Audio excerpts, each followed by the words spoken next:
Okay, Munch. Chapter 29. Now don't be frightened. This is where the tiger is attacking Minley. So don't be scared, okay? Chapter 29.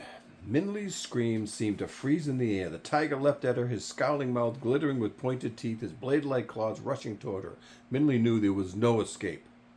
But a flash of red violently knocked the attacking claw away.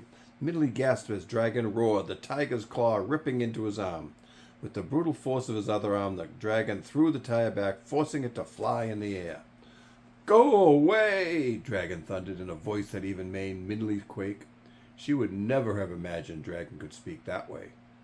The tiger glared like a spoiled child. Minley could now see it was not an ordinary tiger.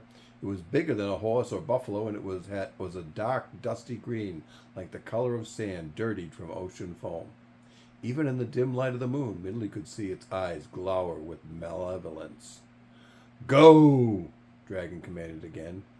Minley realized she had forgotten how big Dragon was.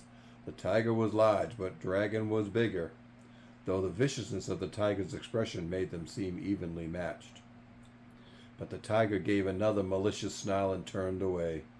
Dragon stood his full height until even the tiger's moonlit shadow disappeared from view. "Are you all right?" Dragon asked finally. That tiger," Minley said in a daze, "that tiger was going to kill me." "I know," Dragon said. "That tiger was truly evil. When you screamed, I could feel it." And strangely, without knowing it, Minley burst into tears. The tiger's roar still echoed in her ears, and she could still see his cruel jaw, claws, and eyes. Now that he was gone, her terror flooded out of her. "It's okay," the dragon said, gently putting his arm on her shoulders. It was then Minley saw the 4 long gashes bleeding on Dragon's arm. The tiger's claws had been sharp, and the slashes were deep. Minley shook herself and brushed her tears away. "You're hurt," Minley said, looking at the cuts, which were already starting to swell. "It's all right," Dragon said. "Don't worry. Dragons heal quickly." They walked back into the cave, and Minley poured water on the wounds to clean them. She wrapped her blanket around Dragon's arm, but it continued to slowly bleed. As he lay down, Minley noticed Dragon's eyes fade and blur. "I am starting to feel strained," Dragon said huskily. Perhaps I will sleep." "Okay," Minley said, "you sleep. Maybe when you wake up, you'll feel better." But Minley felt as if she had swallowed a frozen rock. Something was wrong with Dragon. She knew it. Throughout the night, his breathing grew hoarser and his skin was damp. Every time she unwrapped the blanket, she grimaced. The ugly wounds had turned black, and evil-looking liquid was starting to seep. Minley shivered, and it was not from the cold.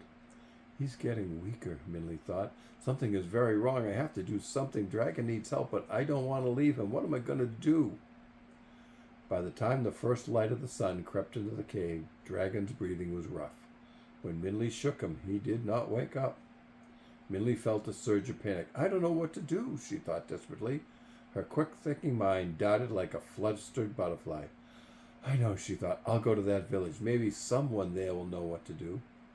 Minley stood up and whispered into Dragon's ear. "I'm going to get help. I'll be back soon, I promise. Just hold on until then, okay?" But Dragon did not respond, and Minley felt tears start to form in her eyes. Quickly, without even gathering her things, she turned and left. It was mid-morning outside, and Minley squinted in the sun. The wind still blew bitterly, but she didn't even notice.